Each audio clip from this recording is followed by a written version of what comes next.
co-creating at its best, really. Taking thought beyond what it has ever been, ever. You are knowing what you are wanting. That matters so much. Because once a desire has occurred to you, sometimes you think that that's just the beginning, that you have to figure out what you want and then you have to go get it.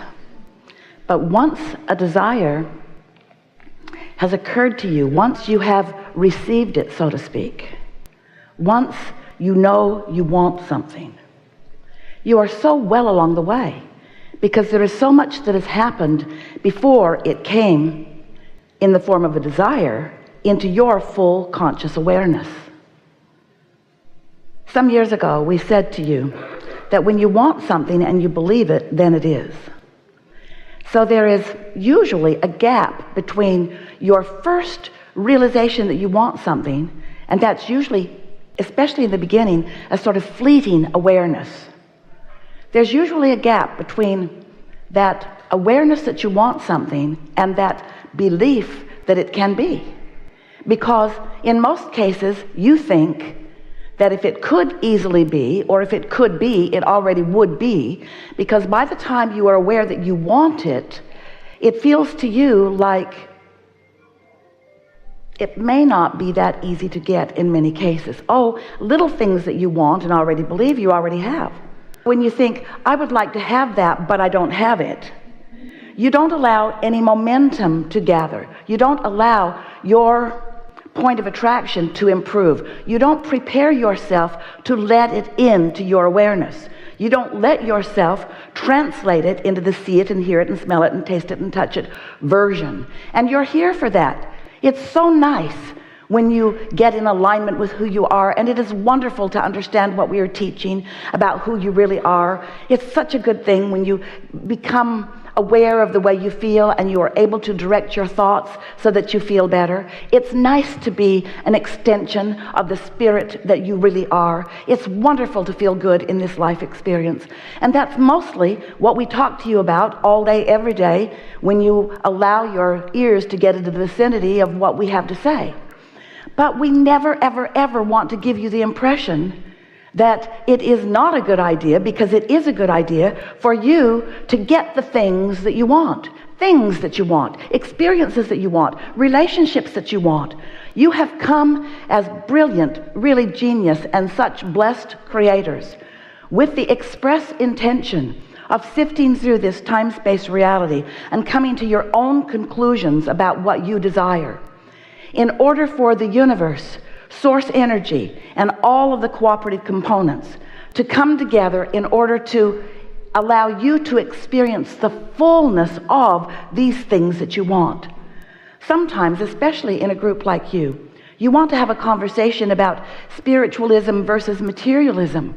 And we say there is nothing more spiritual than the manifested version of spirit. This that is all around you is what you came for. You came because you are leading edge creators. So you came into a leading edge environment because you want to create leading edge experiences and things in this leading edge environment. And really, nothing less than that will ever do for you. Because if life causes you to give birth to a desire, this time-space reality has the wherewithal to supply all of the ingredients to you and to it fully. You are not meant to deprive yourself of anything that you have identified that you want. So we began speaking to you about the creative process, what this deliberate creative process really is. Whether it's deliberate or not, this is the process. Step one says, life is going to cause you to come to an awareness of what you want. And that part's easy for you, isn't it? You know what you want. Sometimes hard for you to admit it because your beliefs tell you you can't have it, and it doesn't feel good to talk about things you want when you don't believe you can have them, but you know what you want. And we want you to know that we know what you want. We know what you want, and we know where you stand right here, right now, in relationship to everything you want. So when that desire occurs to you, oh, it is such a good thing. Step one has happened. Life has caused you to give birth to a desire, and it is well along the way by the time you are consciously aware of it. Step two is source becomes a vibrational match to that desire. Your inner being wraps itself all around the desire that you have given birth to and becomes a point of attraction. And law of attraction begins responding to that point of attraction. So your desire begins to formulate into much more than just the thought form that it is when you realize you want it, all the way in to this full-blown manifestation where you and others can see it and hear it and smell it and taste it and touch it. And all along the way in that progress, from it being an idea to becoming the full-blown creation that you want, all along that way, you can be and are meant to be joyful as you are able to witness the cooperative components coming into place, supporting your idea, giving you hunches and nudges and impulses and inspiration so that you have right time, right place things, rendezvous happening all the time. We want you to reach the place where you are not feeling discord between the desire and the full manifestation of it. If you can decide today that you're going to enjoy every step along the way as this full-blown, already in progress idea of desire that is backed up by source energy, by all that is, by your inner being, and by every cooperative component in the universe, if you can accept that this desire is already well underway, and you can then sit in a relaxed understanding that it is going to come to full fruition unless you do that thing you do that prevents you from witnessing it happening. That thing that you do is what step 3 is all about. That thing that you do is you must think in favor of it happening, not in discord. You have to be a cooperative component with your own powerful, important thoughts. You can't think against your own desires and allow that gap to close. You have to lean in the direction of it. Your work is to believe what you want. Talk yourself into believing what you want. Cease the split energy. I want it, but I would really like to have that, but I've wanted it for such a long time and it's just not happening. Yeah, right. I would really like to have that, but I don't know anyone that has that easily. I want that, but oh, there's too much of a price that I would have to pay in order to get that. You often shoot your desires in the foot with your awareness of what is. And that's the part that we really want to get your attention about here and now. Because isn't this interesting? So you're standing in a place, living some life, and life shows you or brings you to an awareness that you are without something that you want to have. So knowing what you don't want or what you don't have helps you to know what you do want. So this desire becomes more and more and more until it comes into your conscious awareness. And so now you have a desire. You have a desire, and do you know what the only thing is that's keeping you from closing in on your desire, from having fun, watching things come into place and getting the fullness of it? Do you know the only thing that's keeping you from it? You're looking at what is, and what is opposite of what you want. And so the what is vibration has more of your airtime. You're talking more, thinking more about what is. And so you're not allowing yourself to talk and think about what's becoming. So you are pessimistic about what's becoming because you're talking about what is. And isn't that interesting? Don't you just find that interesting when you look at it that way, that the only thing that keeps you from moving to where you really want to be is talking about where you are incessantly. You're so interested in where you are. Let me explain to you where I am, you say to anyone who will pause and listen. Let me explain to you where I am. And oh, there's more. I need to tell you how I got here. And I'd like to tell you how long I've been here. And I'd also like to tell you how much I don't like being here. And hey, wait, I'm not the only one here. There are a lot of others here with me. None of us like being here. We all want something different than what we have. And we say, we know you do, but you can't get there that way. You got to let go of what is in order to allow what is becoming to become what is. So now, these words, what is, really tricky business because there are a lot of different perspectives about what is. And what we mean by that is, We're talking about what is already vibrationally actualized. We're talking about what you've been putting into your vibrational reality. We're talking about the desires that you've been launching, even those that you can't articulate. We're talking about the coming together of those ideas and the formation of beautiful desires that you have the ability to become aware of. Now, if you haven't been listening to us for a while, that's just fine. In fact, you're probably better off. Because it will be easier for you to hear what we're saying to you here today.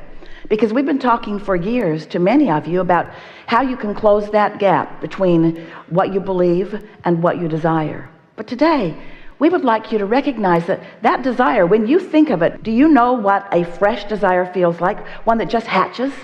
Is a desire that just hatches, how good it feels before you face reality and kill it? And so what we want you to do is figure out how to enjoy the fresh breath of air that that new desire is giving to you, and resist the temptation to face reality just for a little while. Lean in the direction of optimism rather than leaning in the direction of pessimism. Let yourself think thoughts that feel better to you.